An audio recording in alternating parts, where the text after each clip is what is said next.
If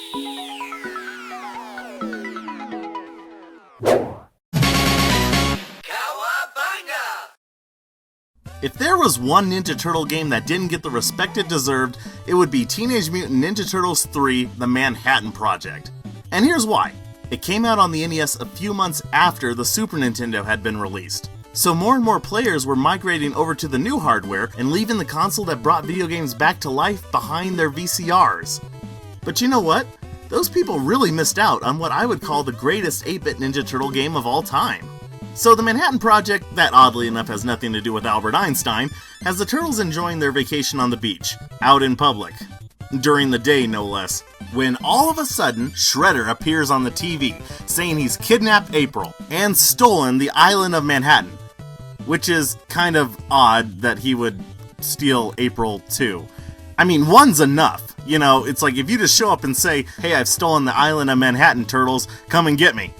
I feel like, you know, that would do it. You don't really have to take April. Is she only kidnapped because that's just the norm for the Turtles? I don't know. So the Turtles are out to do what they do, kick some foot. Which just sounds ridiculous now that I've said it. So they made a few improvements from the last game. Remember the whole press the attack button and the jump button at the same time and it will make a stronger attack happen from the last game?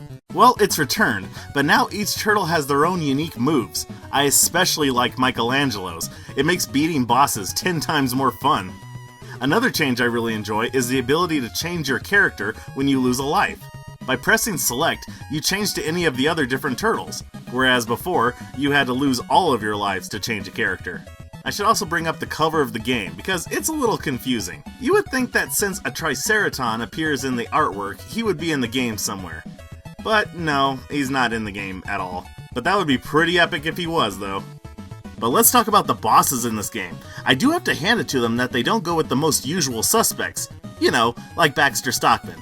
But instead focus on some characters you wouldn't normally think of, such as Ground Chuck, a mutant bull that appeared in the 80s cartoon, for like one episode.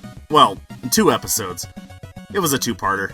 Dirtbag, by the way, gotta love these names, a mutant rat, also from the cartoon, and a foot soldier riding a giant mouser. Huh, that's different. But on top of that, there's also Toka and Razor. Now why is this a big deal? Because this game was released only a few months after the second Turtles movie, so the hype to see these two again were still high among the fans. But even though we wanted to see this mutated duo, what we really were excited for was fighting Super Shredder. Seriously, I remember Super Shredder being built up by other kids talking about his appearance at the end of the movie, and I got so excited to see him, and then he is immediately taken out. Ugh. So it was awesome to finally get more of him. In my opinion, I still stand by the Manhattan Project is the best 8-bit Turtles game. Usually it's overshadowed by the arcade port, which is understandable, more people bought that, but this one is by far superior. If you haven't played this awesome NES classic, you absolutely need to.